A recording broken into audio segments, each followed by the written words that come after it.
तो सभी को जय मसीह, प्रेज द लॉर्ड, जोर से हालेलुया, यस। और मसीह मंथन बैठक नॉर्थ ईस्ट 7 सिस्टर की तरफ से जो मुझे फेसबुक में मेरे जितने भी फॉलोअर हैं, मैं आप सबको खैर मकदम नमस्कार स्वागत करता हूं। आशा करते हैं आप सब भले चंगे हैं और प्रभु में आप खैरियत हैं और प्रभु ने आपको सदा आनंदित रखा है, क्योंकि हम प्रभु के जय के वारिस हैं। आमीन, प्रेज द लॉर्ड। और जितने भी मुझे फेसबुक में मुझे जितने फॉलोअर्स हैं जो मुझे देख रहे हैं, आप एक काम कर सकते हैं, आप कहते हैं शेयर कीजिए, खूब शेयर कीजिए। जो भी आज का जो शिक्षा लेके आया हूं उसको शेयर कीजिए। शेयर करने से क्या होगा कि कई लोगों का जीवन बदल सकता है आपके द्वारा, इस वचन के द्वारा, क्योंकि हम मसीह मंथन बैठक के द्वारा, इस प्लेटफॉर्म के द्वारा में हम क्या देते हैं, खरी शिक्षा देते हैं, साउंड डॉक्ट्रिन देते हैं, जो बाइबल में हम वचन के साथ में मिलावट नहीं करते हैं। तो मैं एक बार फिर से आपका स्वागत करता हूं। शेयर कीजिए, मेरे चैनल को सब्सक्राइब कीजिए, जो मुझे यूट्यूब में अपलोड होगा। बेल आइकन दबाइए, इसलिए बेल आइकन दबाइए कि नोटिफिकेशन जो मिलेगा, जो भी वीडियो में अपलोड करूंगा वो आप तक पहुंचे, इसीलिए।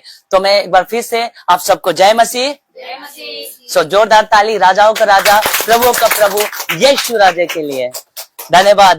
मसीह मंथन बैठक की तरफ से मैं इस वक्त विवेक, इस वक्त मैं कोलाकुची में हूँ, मैं अपने परिवार के साथ में हूँ। एक बार विवेक आप दिखा दीजिए और जोर से हाय हेलो जय मसीह बोल दीजिएगा। यस, ये हमारे मसीह मंथन बैठक कोलाकुची के परिवार है और आज हम सब इकट्ठा हो। आज मैं बहुत ही अद्भुत टॉपिक लेके आया हूँ और वो मन्ना लेके आया हूँ जो प्रभु ने मुझे दी। और जितना हो सके आप शेयर कीजिएगा, अपने फ्रेंड सर्कल में, आपके ग्रुप में शेयर कीजिएगा। क्या पता किसी का मन बदल जाए, किसी का जीवन बदल जाए। मकसद यही है, प्रभु बढ़े और हम घटे। Thank you Lord. ओके, तो मैं आज जो मुख्य विषय है, एक अद्भुत विषय है, माता पिता के लिए है और अब उनके बच्चों को कैसी शिक्षा देना चाहिए। एक घटना में रखूंगा जो बहुत ही अद्भुत घटना है।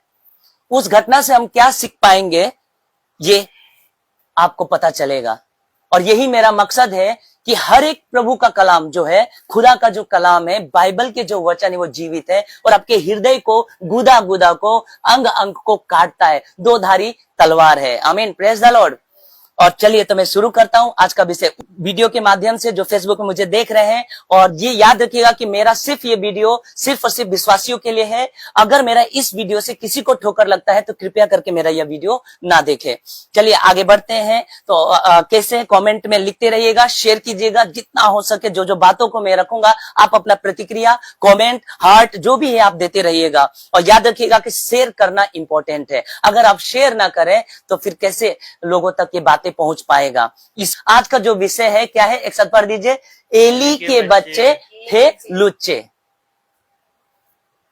पास्टर गोविंद, आपने ये टाइटल कैसे रख दिया, एली के बच्चे थे लुच्चे? ये मैंने नहीं लिखा है, बाइबल में ही प्रभु यहोवा ने लिखा है ऐसा। सो मैं आपको टाइटल ही वैसा दिया गया है, थे लुच्चे, एलीज विकेड सन, उसके बच्चे। और ये याद रखिएगा कि एक पेरेंट्स के लिए मेरा ये मैसेज है, विश्वासी जो प्रभु में है उनके लिए मैसेज है कि अपने बच्चों को कैसी शिक्षा देना चाहिए, क्या होता है। इस घटना से हम सीखेंगे। तो सभी तैयार है?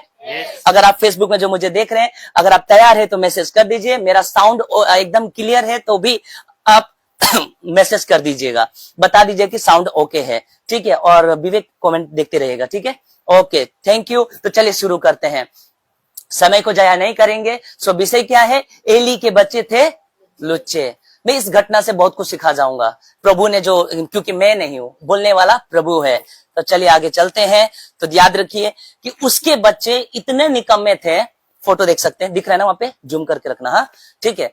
तो उसके बच्चे देख लीजिए, वहां पे मिलाप वाला तंबू टैबरनेकल में उसके बच्चे कुकर्म करते थे, बहुत ही बदमाश थे। और प्रभु, याद रखिए कि याजक थे वो लोग, प्रभु के मंदिर में वो सेवा करते थे और वहां के जो सेवा करने वाली स्त्रियां थी उसके साथ कुकर्म करते थे। कुकर्म मतलब समझ गए, वे विचार करते थे जी, करते थे।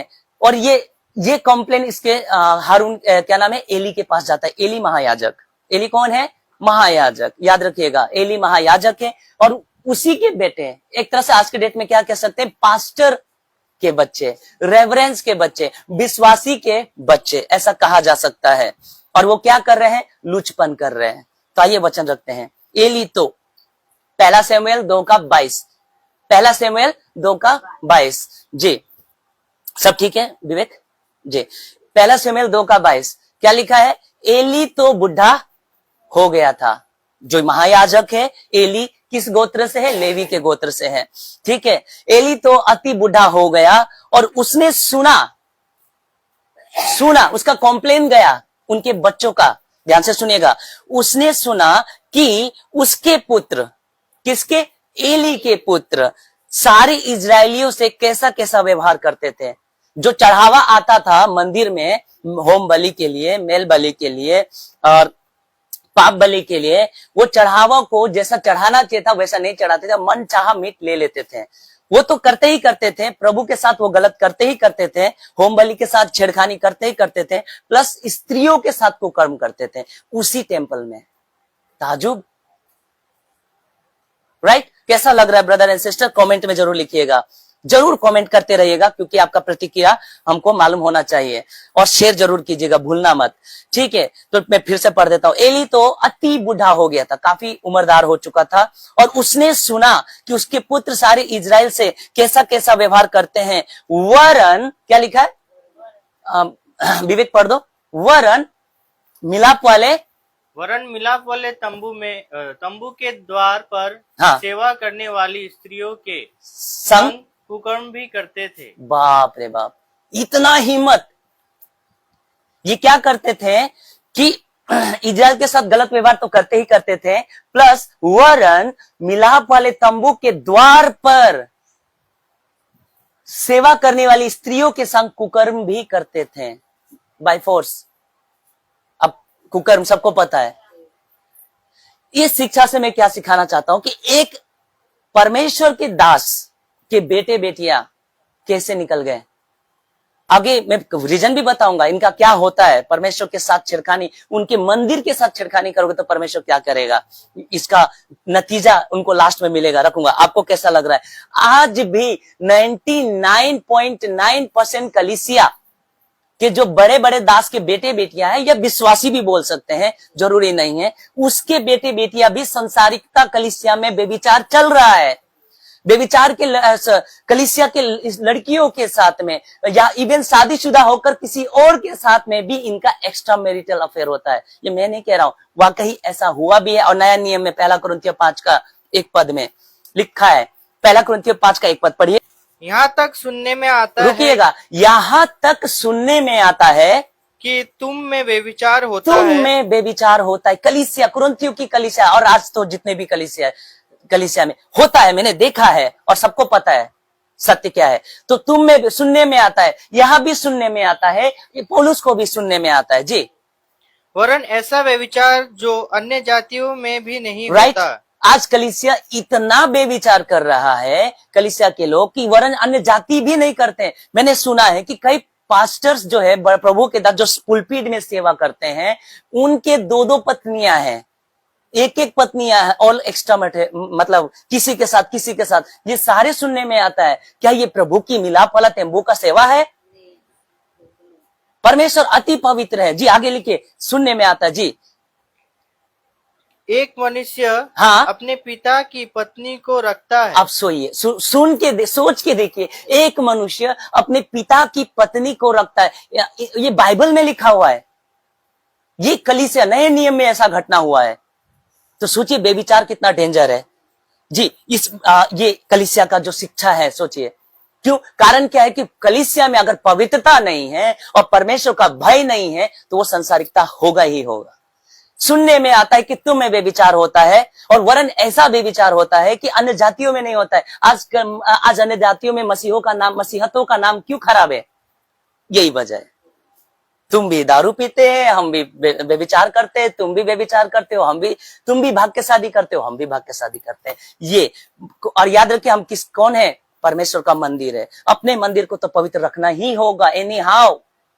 चलिए, सुनने में आता है, ये बात पौलुस को भी आता है, यहाँ पे सुनने आता है। अब यहाँ पे पिता के पास में इजरायली लोग आए, फोटो देख लीजिए, उनके बच्चों की शिकायत लेकर, दिख रहा है फोटो लेकर।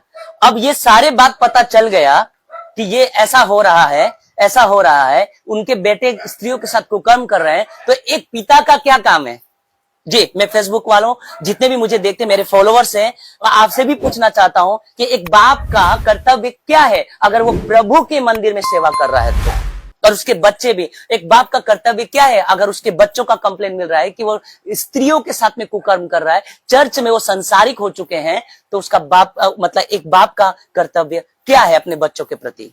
जी, आप कमेंट करके लिखिएगा जरूर। करना चाहिए, डांटना चाहिए, और उसके ऊपर क्या लेना चाहिए, एक्शन लेना चाहिए। परमेश्वर के पवित्र मंदिर के साथ खिलवाड़ नहीं किया जा सकता है।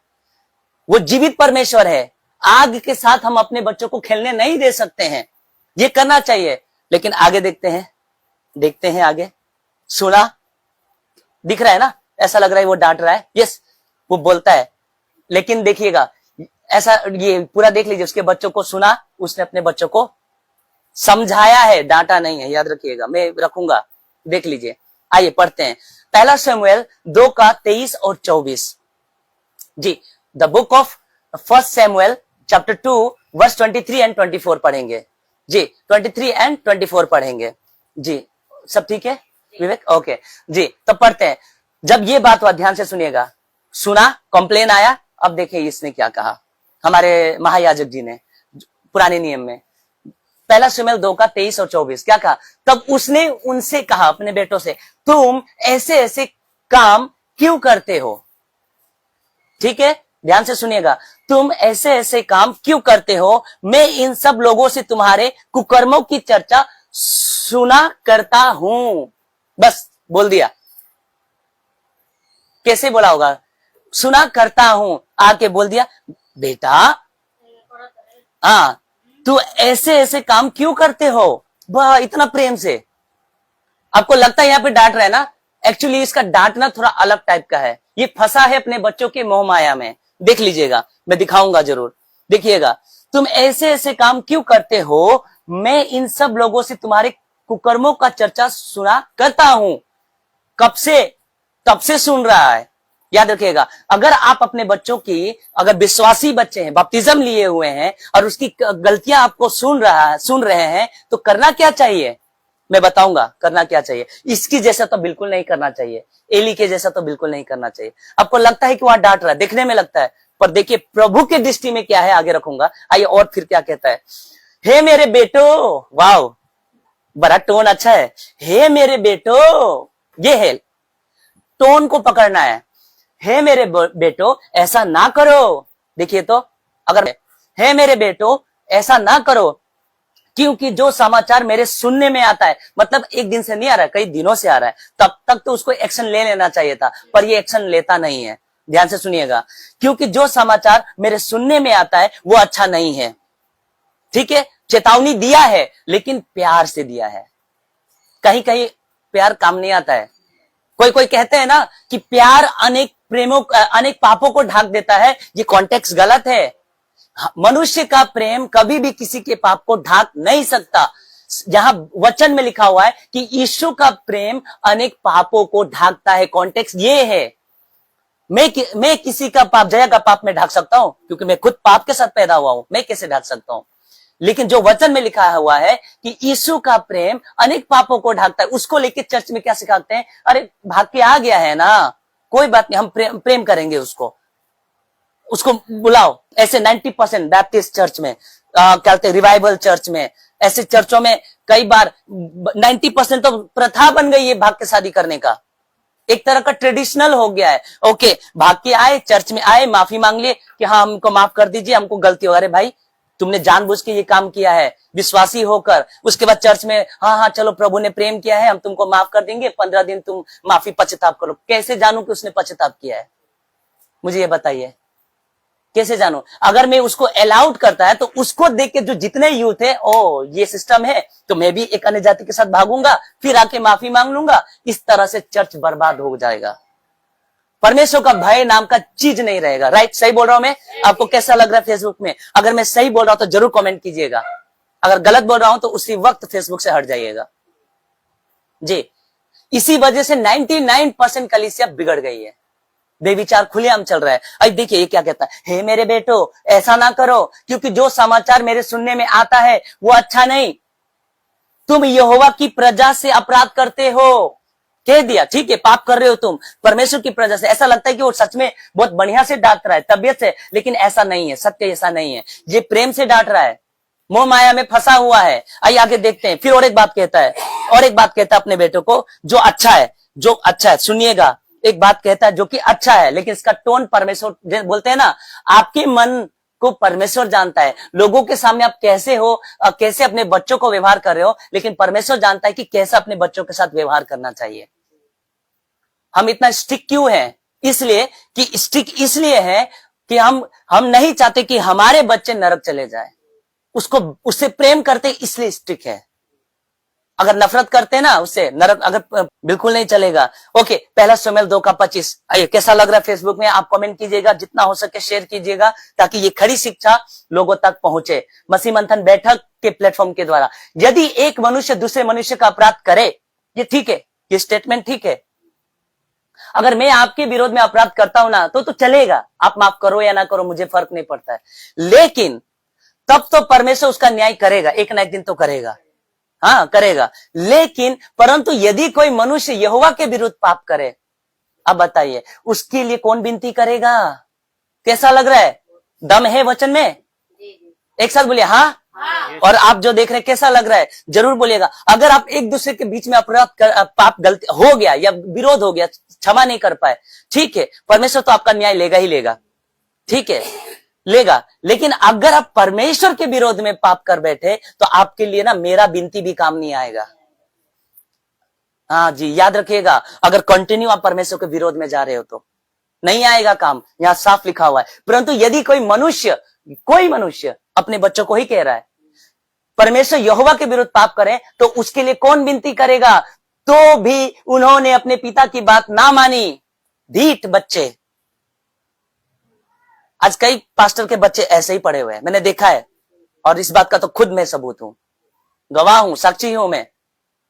उनके बच्चे गुटखा खाते हैं, उनके बच्चे बेविचार कर रहे होते हैं, चर्चों में स्त्रियां और यूथ बिगड़े पड़े हुए हैं। कारण क्या है? ढीला छोड़ दिया गया। चर्च में परमेश्वर का भय रखा नहीं गया, पवित्रता का शिक्षा दिया नहीं गया, गलत संदर्भ में वचन सिखाया गया कि पाप पर प्रेम, क्या बोलते, प्रेम पापों को ढांप देता है। तुम्हारा प्रेम पापों को ढांपेगा? एक मनुष्य का प्रेम पापी मनुष्य का? बात कुछ और है, आप कहते कुछ और है। आधा अधूरा ज्ञान के सेवक बड़ा खतरनाक होते हैं। अगर मैं कह दूंगा कि बुआ जी और सिमरन और जया, चलो मेरे को फ्लाइट चलाना आता है, तो आप मुझे टेस्ट करोगे कि नहीं करोगे कि अरे फूफा जी आपको फ्लाइट उड़ाना आता है कि नहीं आता? मैं बोला हाँ आता है, और ज्ञान मैंने सिर्फ थोड़ा सा जाना है। तो मैं क्या करूंगा? खुद भी डूबूंगा और इन सबको लेकर डूबूंगा। बाइबल क्या कहता है? अंधा के पीछे चले तो वो गड्ढे में गिरेगा। जितना हो सके ऐसे कलीसिया से भागो।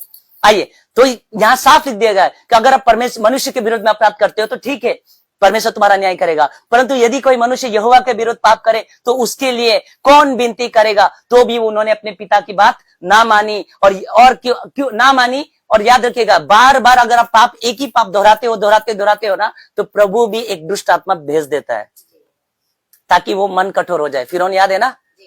फिरौन नहीं माना, कठोर जानबूझ के किया प्रभु ने। ऐसे लोगों का कठोर कर देगा, और ऐसे करते रहो भैया, करते रहो। और यहाँ देखिए, यहोवा की इच्छा थी उन्हें मार डालने की। ये इच्छा तक मत जाइए। अगर इतना भी पाप मत करिए कि परमेश्वर आपको ऑन द स्पॉट मार दे। हनन्याह सफीरा देख सकते हैं। आप कहेंगे कि ब्रदर ये पुराने नियम में है, तो नए नियम में हनन्याह सफीरा ने क्या गलती किया था? पैसा ही तो रखा था, लेकिन पाप गंभीर था। देखने में छोटा लग रहा है, गंभीर पाप था। ये बात याद रखिए, पाप छोटा हो या बड़ा हो, आप एक झूठ बोल रहे हो या कई झूठ बोल रहे हो, पाप ही होता है। हाँ, तो उसकी पाप की मृत्यु क्या है? पाप की मजदूरी क्या है? मृत्यु जी। तो मार डालने की थी। आगे देखते हैं। अब आपको लगता है कि उसने डांटा, ऐसा लगता है, डांटा अपने बच्चों को, ऐसा लगता है जया? जो पढ़ने के वक्त में लगता है कि उसने अपने बच्चों को डांटा, लेकिन परमेश्वर की दृष्टि में देखते हैं, प्रश्न उठता है कि एली अपने बच्चों के ऊपर कोई कार्रवाई करता है कि नहीं? बताइए, क्या एक्शन लेता है? प्रश्न उठता है कि एली अपने बच्चों के ऊपर क्या कार्रवाई करता है? ऐसा कुछ करता है वो? इसका जवाब है नहीं करता है। अब 90% चर्च में यही होते हैं। आपके आंखों के सामने आपके बच्चे गलतियां पे गलतियां कर रहे होते हैं और आप उसको नजरअंदाज कर रहे होते हो, कोई एक्शन नहीं ले रहे होते हो, क्योंकि परमेश्वर को एक्शन चाहिए, वेटिंग नहीं चाहिए, एक्शन चाहिए, और ये नहीं करता है। आइए तब जाके परमेश्वर से बात करता है। देख लीजिए, और एक प्रश्न रखूंगा मैं, और प्रश्न उठता है कि एली अपने बच्चों को परमेश्वर से अधिक प्रेम करता था? आपसे भी प्रश्न रख रहा हूं, क्या एली अपने बच्चों को परमेश्वर से अधिक प्रेम करता था? फेसबुक में अगर आपको जवाब मालूम है तो कमेंट में करते रहिएगा जी। क्या आप बताइए, करता था? करता था जी, बिल्कुल, इसका जवाब है हाँ। वो परमेश्वर से अधिक अपने बच्चों से प्रेम करता था। आइए प्रभु क्या कहता है देखते हैं कैसे। तो आइए देखते हैं, ये परमेश्वर एली से बात करता है उसके बच्चों के बारे में। अब ध्यान से सुनिएगा, ऐसा लगता है कि एली ने डांटा, पर परमेश्वर की दृष्टि में देखिए।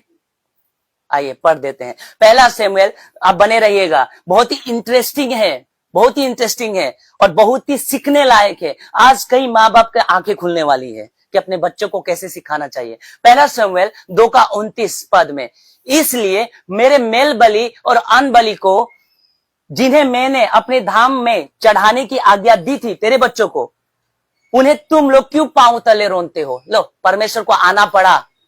एली अगर रोक दिया होता तो परमेश्वर को आने का जरूरत नहीं था, उसने रोका नहीं। क्यों तुम पांव तले रोनते हो? आज कई कलीसिया परमेश्वर के मेल बलि के लिए हमको चुना गया है। मेल बलि का मतलब क्या है? मिलाप कराने के लिए। हम याजक हैं, एक्चुअली नए नियम में महायाजक हमारा यीशु है, हम याजक हैं। हमारा काम क्या है? मिलाप वाला तंबू में मिलाप कराना। खुद हम टेबरनेकल है, हालेलुया, प्रेज द लॉर्ड। और मिलाप कराने वाला ही दुर्लाप करे तो क्या हो जाए भैया? गड़बड़ हो जाएगा ना। और गई भैंस, हाँ। अब सुनिए, तो तुम क्यों पांव तले, देखिए परमेश्वर का स्टेटमेंट है, तू क्यों पांव तले रोनता है? और ये सबसे इंपॉर्टेंट, मैंने कहा था ना, क्या एली अपने बच्चों को परमेश्वर से ज्यादा प्रेम करता है? तो देखिए, तो हमको लगता है कि उसने डांटा, लेकिन परमेश्वर को नहीं लगता कि डांटा। आज माँ बाप जितने भी हो, या अगर पास्टर के पद में हो, या बिशप के पद में हो, या कोई पद में हो, लीडर के पद में, तो आपके बच्चों को देखिए, ये परमेश्वर का। और तू क्यों अपने पुत्रों का मुझसे अधिक आदर करता है? ले, एक भी मैं दाएं बाएं वचन से नहीं जाता। जिसको 17 मालूम है उसको 18 सिखाया ही नहीं जा सकता है, भले कोई पसंद करे या ना करे, हमको फर्क नहीं पड़ता। लेकिन जैसा वचन लिखा है मैं वैसे ही पेश करूंगा। तू क्यों अपने पुत्रों का मुझसे अधिक आदर करता है? जितने माँ बाप हैं, परमेश्वर से बढ़कर हमारे बच्चे नहीं हैं। यही बच्चे आपको भी नरक धकेलेंगे और तुम भी नरक चले जाओगे। तो करना क्या है? उपाय क्या है? परमेश्वर से अधिक प्रेम करो और बच्चों को डांटो। यहां एक्शन चाहिए था परमेश्वर को, और नहीं करता। देखिए स्टेटमेंट, और तू क्यों अपने पुत्रों का मुझसे अधिक आदर करता है? आज 90% मेरा बड़ा बेटा है, एक ही तो लड़का है, और वो लड़का को कहां पहुंचा देगा? ये मरेगा, एली मरता है, उसके बच्चे भी मरते हैं। अगर एली एक काम कर दिया होता ना, दोनों बच जाते हैं, बच जाते हैं। और आप जो विश्वासी हैं, लिखा है, वचन भी रखूंगा, ये तो पुराने नियम में लिखा है ना, यही स्टेटमेंट नए नियम में यीशु देता है। आइए देखते हैं, मैं एकदम बारीकी से रखा हूं। देखिए, और तू क्यों अपने, एक साथ पढ़ दीजिए, और तू क्यों अपने पुत्रों का मुझसे अधिक आदर करता है? तो इसका मतलब परमेश्वर को क्या चाहिए? आदर और आराधना सिर्फ और सिर्फ यीशु की होनी चाहिए। हालेलुया, मनुष्य की नहीं। इवन मेरा भी नहीं होना चाहिए। मैं कौन हूं? मैं एक सेवक हूं, मुझे आपकी सेवा में रखा गया है। ओ मैं पास्टर हूं, मुझे दशवांश नहीं दिया तो मैं मुंह फुला के इधर नहीं। मैं, प्रभु ने मुझे चरवाहा कह के करके नियुक्त किया है, तो मेरा काम क्या है? अपने भेड़ों की रक्षा करना। हालेलुया, मेरा काम है कि मेरे भेड़ कहाँ है, कैसे है, किन परिस्थितियों में है, मुझे उनको सही खुराक देना है। और 90% जो पास्टर प्रचारक है वो क्या दे रहे? कचड़ा खिला रहे, कचड़ा, संसारिक कचड़ा खिला रहे हैं, भूसी खिला रहे हैं, जबकि खिलाना चाहिए था घास, हरी हरी चराइयां खिलाना चाहिए था। चर्च में है कि नहीं बेविचार? भाग के शादी करते हैं कि नहीं करते हैं? जी, आपने देखे होंगे, देखिए कमेंट में जरूर कीजिएगा, होता है कि नहीं होता है? तू क्यों मुझसे अपने पुत्रों का मुझसे अधिक आदर करता है। और लिखा है कि तुम लोग मेरी इजरायली प्रजा की इच्छा से अच्छी भेंट खा के मोटे मोटे हो गए। 90% पास्टर मोटे हो गए हैं, फरारी गाड़ी में घूमते हैं, ओडी जो औकात नहीं है ओडी में घूमते, क्यों? सिर्फ और सिर्फ दसवांश का लूट लेकर मोटे हो गए ना, अच्छी भेंट लेकर। एक और ऐसा है, नाम नहीं लूंगा उस पास्टर का, कहता है कि जब तक मैं आऊंगा तब तक तुम्हारा भेंटी रेडी हो जाना चाहिए। और मैं एक बार किसी ने उसको 100 रुपया दे दिया, 100 रुपया मुंह पे फेंक दिया, मैं 100 रुपया का पास्टर हूं, मुझे 3000 चाहिए। ऐसा है। और ऐसा पास्टर है, पापा कहलाने वाले। औकात है तुम्हारा पापा कहलाने का? मेरी बातों को बर्दाश्त कीजिएगा। बाप तो सिर्फ और सिर्फ स्वर्ग में है हमारा, वो राजा यीशु है, उसी को हम बाप कहेंगे, बाकी किसी को नहीं कहेंगे। हाँ, मेरा संसारिक पिता है, वो मेरा फ्लेश में, उसको मैं बाप कहूंगा, बाकी किसी प्रभु का दास मेरा बाप नहीं हो सकता है। इवन मैं किसी को नहीं कहला सकता, पास्टर बाऊ नहीं कहला सकता मैं। कि तुम लोग मेरी इजराइल की प्रजा को अच्छी से अच्छी भेंट खा खा के मोटे हो गए। 90%। देखिए भेड़ों की घर कैसा होता है, चर्चों में देख लीजिए, गरीब घरों में परिस्थितियां खराब है और पास्टर बिल्डिंग के बिल्डिंग ठोक रहा है और कहता है कि प्रभु का आशीष है। जी नहीं, चोरी किया हुआ आशीष है। तुमने लूटा है दसवांश के नाम पे, नहीं दोगे तो श्राप आ जाएगा। और फिर कहते हैं कि अगर दसवांश नहीं भी दे रहे हो तो दसवांश का दसवांश तुमको देना होगा। कहां लिखा है? प्रभु को क्या पैसों से तुमको स्वर्ग मिल जाएगा जब तुम यीशु के लहू पे उधार नहीं पाए? कहां लिखा है? कॉन्सेप्ट नहीं समझे। आइए आगे बढ़ते हैं। मोटे हो गए हैं, 90% पेटू सेवक हो गए हैं। ये भी पौलुस भी इस बात को कहता है। आइए, यीशु ने इसी बात को याद रखिए, कौन सा स्टेटमेंट को, तू क्यों अपने पुत्रों का मुझसे अधिक आदर करता है। क्या मैं आपसे प्रश्न करना चाहता हूं, क्या यीशु ने भी ऐसा कुछ स्टेटमेंट दिया है नए नियम में? दिया है? चलिए, अगर दिया है तो यस लिखिएगा। आइए मैं दे देता हूं वो स्टेटमेंट। यीशु अपने चेलों को कुछ बातें कहता है और उसके चेले मतलब हम भी उसके चेले हैं जी। और देख लीजिएगा क्या कहा, देख लीजिए, वचन रखता हूं मैं और इस वचन के लिए ताली बजा दीजिए। कैसा लग रहा है कमेंट में जरूर कीजिएगा, खूब शेयर कीजिएगा। लिखा है, जो माता या पिता को, मत्ती 10:37, जो माता या पिता को मुझसे अधिक, आ गया वर्ड, तू क्यों मुझसे अधिक अपने बेटों का आदर करता है। तो जो माता या पिता को मुझसे अधिक प्रिय जानता है वह क्या है, मेरे योग्य नहीं। यानी कि प्रभु के राज्य में मोह माया नहीं चलेगा। हाँ, नारा लगाना है तो नहीं चलेगा भाई, नहीं चलेगा, नहीं चलेगा, सीधा बात है। एक व्यक्ति था, प्रभु मुझे तेरे पीछे चलना है, मेरा बाप मर चुका है, मुझे थोड़ा सा मौका दे कि मैं अपने बाप को गाड़ने दूं। तो क्या प्रभु यीशु ने कहा कि जा बेटा गाड़ के आ जा? कहा नहीं कहा। कहा कि मुर्दों को मुर्दा गाड़ लेगा, लेकिन सबसे पहले तू अपने आप को मेरे पीछे हो ले, तू बच जा। यहां मोह माया का बात है। अगर गैर विश्वासी अगर पढ़ेंगे ना, लिखेगा प्रभु बड़ा कठोर है, नहीं समझते ना, कॉन्टेक्स्ट नहीं समझते, वो तो कहेंगे कठोर है इस वचन के आधार पे। देखो कैसा प्रभु कठोर है। नहीं, प्रभु कह रहे कि मेरे राज्य में चलने से, क्योंकि मैं सृष्टि का मालिक हूं, तुम्हारा माँ बाप को भी मैंने बनाया है, वो प्रभु में नहीं है, उनका उद्धार नहीं हुआ, लेकिन तुम्हारा उद्धार होना पहला जरूरी है। जब तुम्हारा उद्धार हो जाएगा तो तुम्हारा परिवार का भी धीरे धीरे हो जाएगा। आमीन, ताली बजा सकते इस बात के लिए। जो माता या पिता को मुझसे अधिक प्रिय जानता है वो मेरे योग्य नहीं। अब आ जाएगा बेटा बेटी, सेम स्टेटमेंट। और जो क्या लिखा है, पढ़ दीजिए, बेटा है बेटी को मुझसे अधिक प्रिय जानता हूं मेरे योग्य नहीं। बाप रे, इसलिए तो लिखा है कि सकेत रास्ता का चुनाव करो। रास्ता कठिन है लेकिन नामुमकिन नहीं है। सब कोई, इवन कहा ना, हे प्रभु कहने वाले मेरे राज्य में नहीं जाएंगे। क्यों नहीं जाएंगे? इस कठिन रास्ता को नहीं अपना पाएंगे। मोह माया में तो 90% माँ बाप फंस जाते हैं। अरे मेरा एक बेटा है, एक ही तो है, उसके चक्कर में वो पाप कर बैठते हैं। उसने गलतियां की, उसको जबकि उसको डांटना और प्लस उसको निकालना चाहिए कलीसिया से, नहीं निकालते हैं।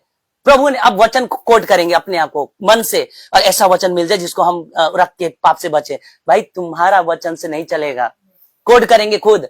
अब बोलता है कि प्रभु ने कहा है कि प्रेम करो, प्रेम करो, पाप से भी प्रेम करो। कहा है क्या? कहा है क्या? मेरे आंखों के सामने मेरा ही बेटी अगर पाप कर रही है तो बोले चलो कोई बात नहीं बताएंगे किसी को, चर्च में आने दो। इसके वजह से उसका देखा देखी और यूथ बिगड़ेगा कि नहीं बिगड़ेगा? जी, कैसा लग रहा बताइएगा। तो देखिए आगे लिखा है कि जो माता पिता मुझसे अधिक प्रिय जानता है वो मेरे योग्य नहीं, और जो बेटा बेटी मुझसे अधिक प्रिय जानता है वो मेरे योग्य नहीं।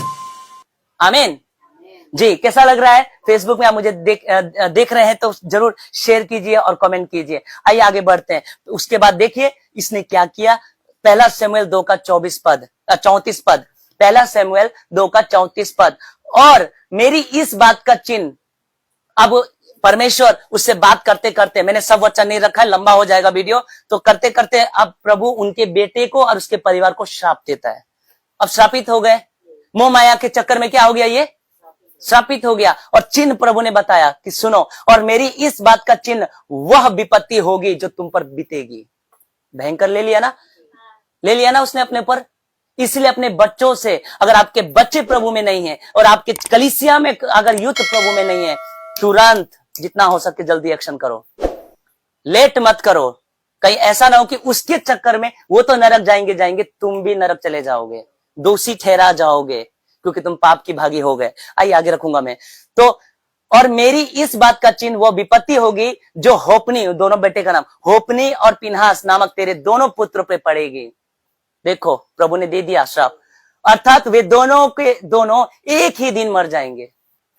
अब बताइए अब क्या करेगा? ये जानते हुए भी बच जाते, मुझे लगता बच जाते, मैं रखूंगा। अगर उसने एक्शन ले लिया होता, एली भी बच जाता, उसके बच्चे भी बच जाता, अगर उसने एक्शन लिया होता। इसीलिए माँ बाप जितने मुझे देख रहे हैं, हो सकता है कि आप माँ बाप होंगे, आपके बच्चे होंगे, be careful about triune God, about Elohim. Be careful, बहुत ही सावधान रहिए कि आप किसके साथ खेल रहे हैं। जीवते परमेश्वर के हाथ में पड़ना भयानक बात है, भयानक, खतरनाक। तो उसके हाथ में पड़कर आप ऐसी गतिविधियां करोगे तो आपका अंत श्योर है। और क्या हो जाएंगे? एक ही दिन दोनों मर जाएंगे। आइए आगे बढ़ते हैं, देख लीजिए वही हुआ। दिख रहा है फोटो? आखिरकार वही हुआ। और मैं रखूंगा, मैं आगे बातें रखूंगा। कैसा लग रहा है आपको? यहां लग रहा है तो कमेंट कीजिएगा। अद्भुत है ना ये प्रचार? और कुछ सिखा रहा है ये प्रचार आपको। जितने भी भविष्य में अगर मेरा ये वीडियो जहां तक पहुंचेगा, किसी का हाथ लग जाए तो मुझे विश्वास है कि उसका हृदय छिदेगा। कुछ ना कुछ ये सिखा रहा है ये वचन। आइए देखते हैं ये अब क्या हो गया कि ऐसा युद्ध हुआ, फिलिस्तीनियों ने कब्जा कर लिया इजराइल में, यहूदा में कब्जा कर लिया। और कब्जा करने के बाद में इसके बच्चे मर जाते हैं।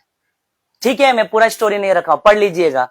मर जाते हैं और मरा तो मरा ही, साथ ही वाचा का संदूक मिलाप वाला तंबू से वो उठा के लेके चले जाते हैं, चोरी कर लेते हैं। ये दुख वो बर्दाश्त नहीं कर पाया। कौन? एली बर्दाश्त नहीं कर पाया। आइए देखते हैं, जब उसके बच्चे मर जाते हैं तो एक दौड़ के आता है। दिख रहा है ना विवेक? दौड़ के, मेरा आवाज क्लियर है तो जरूर बताइएगा। कैसा लग रहा है वो भी कमेंट कीजिएगा। अद्भुत प्रचार है।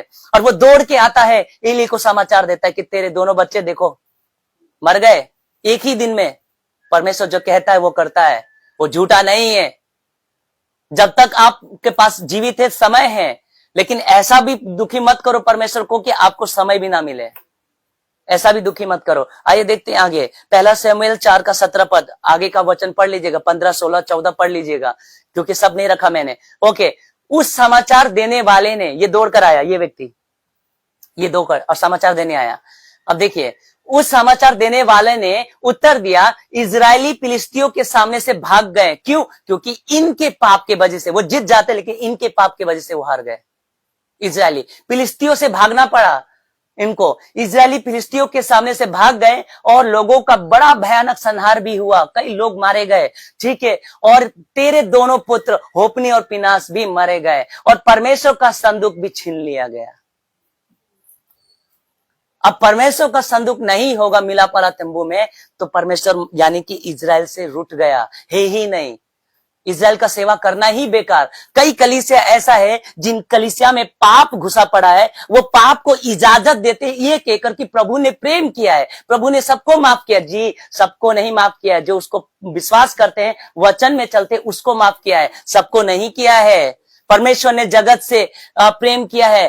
किसके लिए? ताकि जो कोई विश्वास करे वो नाश नहीं होगा। जो कोई विश्वास करे वो नाश नहीं होगा, और जो विश्वास नहीं करेगा वो क्या होगा?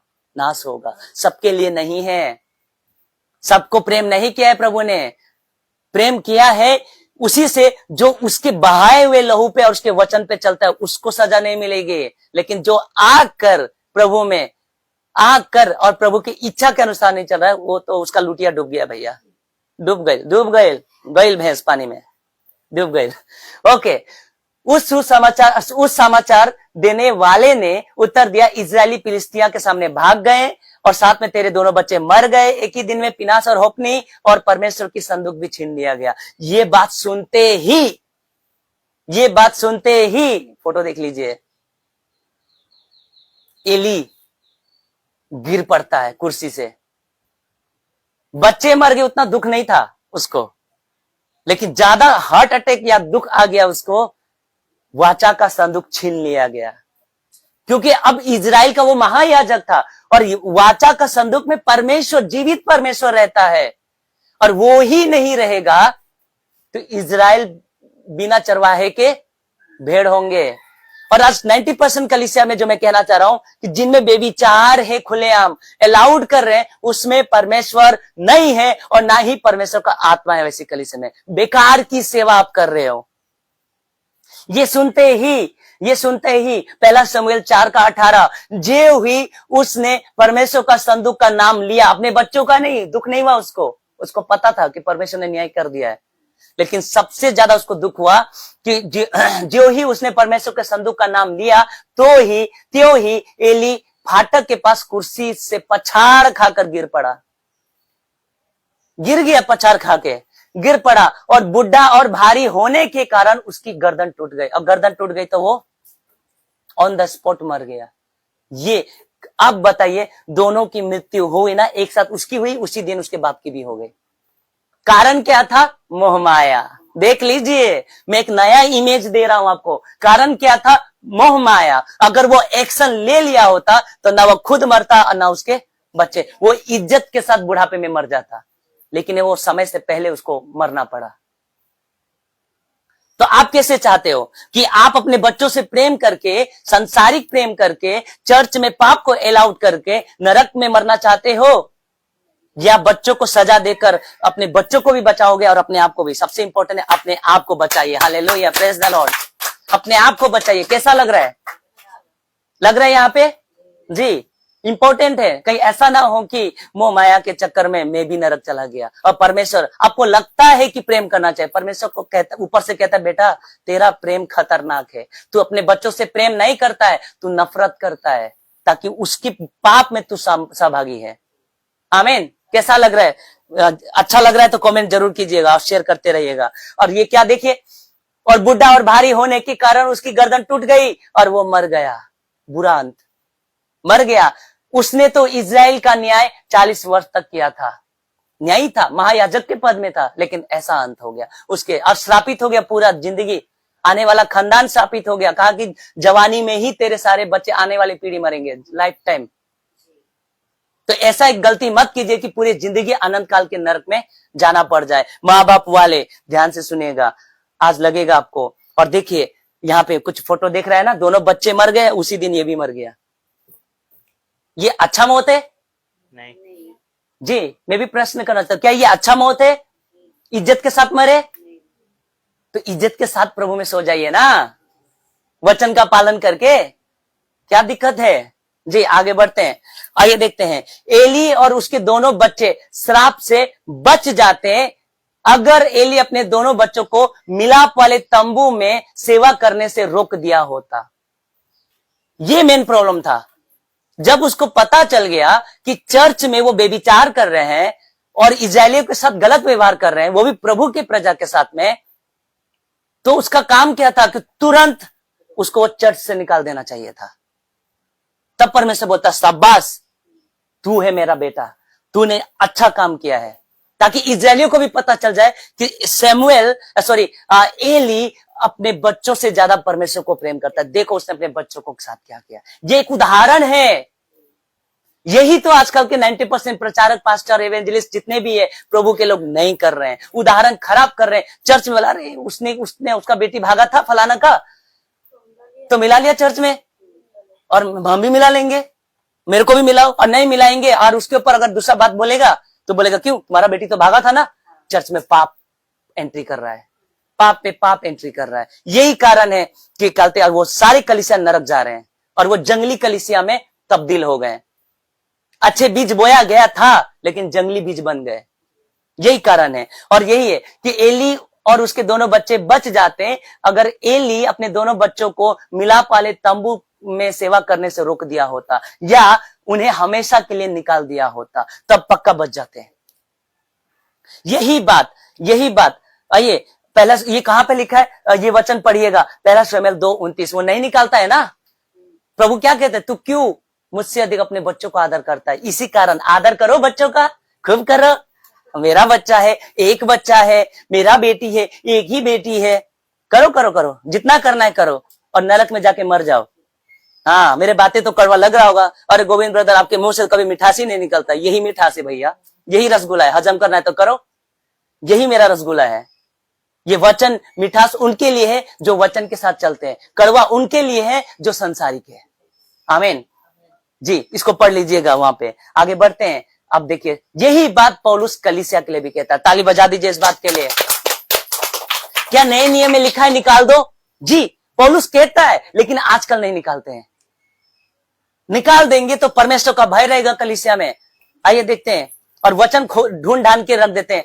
इसी बात को प्रेरित पौल कलीसिया को उलाहना देते हुए, मतलब डांटते हुए, कुछ इस तरह से लिखता है। देखिए कैसे लिखता है। इसी बात को प्रेरित पौल कलीसिया को उलाहना देते हुए कुछ इस तरह से लिखता है। कैसे लिखता है तो आइए देखते हैं, देख लीजिए। अब रखता है किस तरह से रखता है। पहला कुरिन्थियों 5:11 पद, 9 से पढ़ते जाइएगा, 9 से पढ़ते जाइएगा तो आपको पता चल जाएगा। मैं 10 में आया हूं। 9 से कह रहा है कि जो भाई बेविचार कर रहे हैं इनकी संगति मत करो। ठीक है, किसका? जो विश्वासी बेविचार है उनका संगति मत करो। लेकिन अगर कोई क्या बोलते हैं लेकिन संसारिक अन्य जातियों का जो अन्य जाति बेविचार करते हैं वो तो प्रभु को नहीं जानते ना।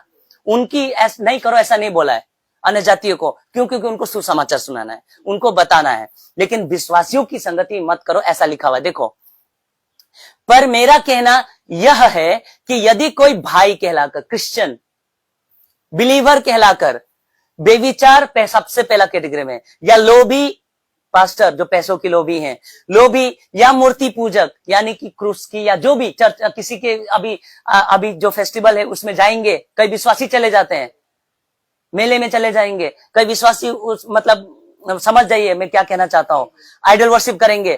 तो मूर्ति पूजक या गाली देने वाला, चर्च में अगर गाली देने वाला, या पियक्कड़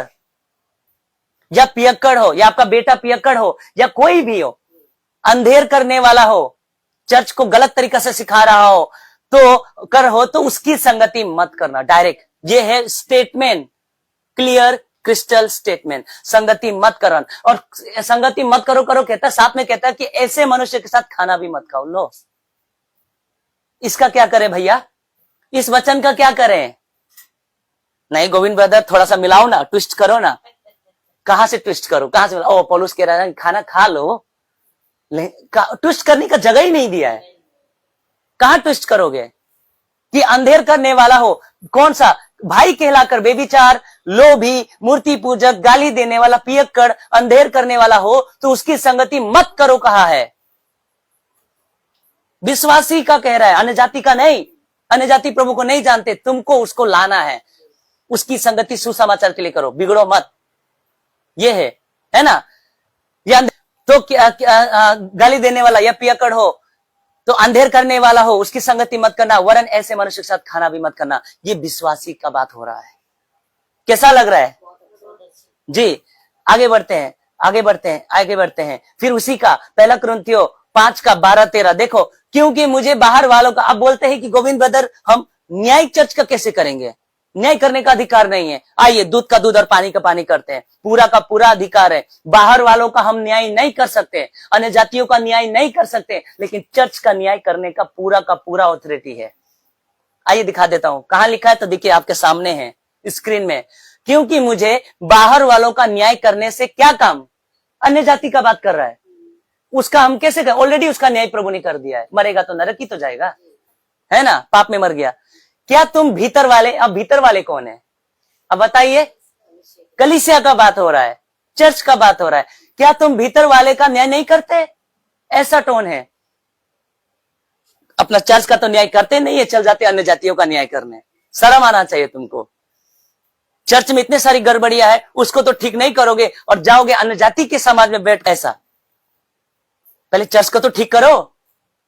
और यही गलत शिक्षा दिया गया, शैतान का सबसे बड़ा शिक्षा, हम किसी का न्याय नहीं कर सकते, किसी का न्याय। बाइबल में लिखा है कि चर्च का न्याय तो करना ही पड़ेगा। एक पूरा किताब है पुराने नियम में, न्याय की पुस्तक। क्या क्या मूर्ख जैसे लोग हैं। क्या तुम भीतर वालों का न्याय नहीं करते? परंतु अब ध्यान से सुनिएगा, बाहर वालों का न्याय परमेश्वर करेगा। इसलिए तुम न्याय परमेश्वर करेगा बाहर वालों का, भीतर वालों को तो हमको करना है। हाँ ठीक है, इसलिए उस कुकर्मी को अपने बीच में से निकाल दो। क्रिस्टल क्लियर स्टेटमेंट है। एक साथ पढ़ो तो, इसलिए उस कुकर्मी को अपने बीच से निकालो, चर्च से निकालो कहा गया है। ये क्लियर क्रिस्टल स्टेटमेंट है। कौन से लोग? ये जो भाई कहलाकर, ये जो भाई कहलाकर बेविचार, लोभी, मूर्ति पूजक, ये ऐसे लोग चर्च में हैं, तो चर्च का तो फिर परमेश्वर रहेगा क्या? हाँ, ये मोह माया। क्यों? इसलिए कहा कि इसलिए उस कुकर्मी को अपने बीच में से निकाल दो। यही तो नहीं हो रहा है, और गलत वचन डाल देते हैं। प्रभु ने प्रेम किया है, प्रभु ने सबको माफ किया है। अरे बाप रे बाप, सबको माफ नहीं किया है, उसको माफ किया है जो उसके वचन के अनुसार चलता है, जो पश्चाताप करता है हृदय से। एक सिस्टम बना दिया है, आके पश्चाताप कर लिया, 7 दिन रख दिया, कैसे जानू? और फिर वही हालत है, सुअर वाला वही है, कोई वचन नहीं है। ऐसे कलीसिया 100% नरक जाएगी, 100% जाएगी। आइए अब अंत में, ज्यादा समय नहीं लेते हुए, अब अंत में कैसा लग रहा है जी? अब अंत में अब देख लीजिए नीति वचन क्या कहता है। माँ बाप वालों सुन लीजिए, नीति वचन 13:24 क्या लिखा है? जो बेटे पर छड़ी नहीं चलाता, ये मैं नहीं कह रहा हूं, जो बेटे पर छड़ी नहीं चलाता वह उसका बेरी, दुश्मन है। लो अब कितना वचन दूं मैं? जो अपने बेटे पे छड़ी नहीं चलाता वह उसका बेरी है। सबसे बड़ा दुश्मन तो वो उसका बाप ही है, जो उसको नरक ढकल रहा है, उसको ना डांट कर, उसकी गलतियों को माफ करके, वो दुश्मन है उसका, ये ऐसा कहना है। तो जो अपने बेटे पे छड़ी नहीं चलाता वो उसका बेरी है। फिर नीति वचन 29:17 पद देखिए क्या लिखता है? अपने बेटे की ताड़ना कर बोला है, बेटे या बेटिया, अपने बेटे की ताड़ना कर, तब उससे तुझे चैन मिलेगा, यानी कि स्वर्ग में शांति पाओगे, तब तुझे चैन मिलेगा और तेरा मन खुशी हो जाएगा। साफ साफ वचन लिखा है। अगर आपको चैन से रहना है और खुशी से रहना है तो छोटे में ही बच्चों की ताड़ना करना शुरू कर दो। छोटे में ही बच्चों को परखना, चेक करना, उसको अच्छी शिक्षा देना शुरू करो, ताकि बुढ़ापे में वो परमेश्वर का वचन ना भूले। अपने बच्चों को उसी मार्ग की शिक्षा दे जिसमें उसको चलनी चाहिए। तो क्या लिखा है नीति वचन 29:17 में? कि अपने बेटे की ताड़ना कर, तब उससे तुझे चैन मिलेगा और तेरा मन सुखी हो जाएगा। जब वो जवान होगा आपको परेशान होने का जरूरत नहीं होगा, वो एकदम लाइन में रहेगा। आमीन। इसी के साथ मैं अपने वचन को विराम देता हूं। इसी के साथ सभी को आमीन, जय मसीह, प्रेज द लॉर्ड। और फेसबुक जो आप बने हुए थे आपका मैं धन्यवाद करता हूं। खूब शेयर कीजिएगा और कमेंट करते रहिएगा। और साथ ही नेक्स्ट आने वाले हफ्ता को हम फिर मिलेंगे। तब तक अपना ख्याल रखें। सभी को जय मसीह।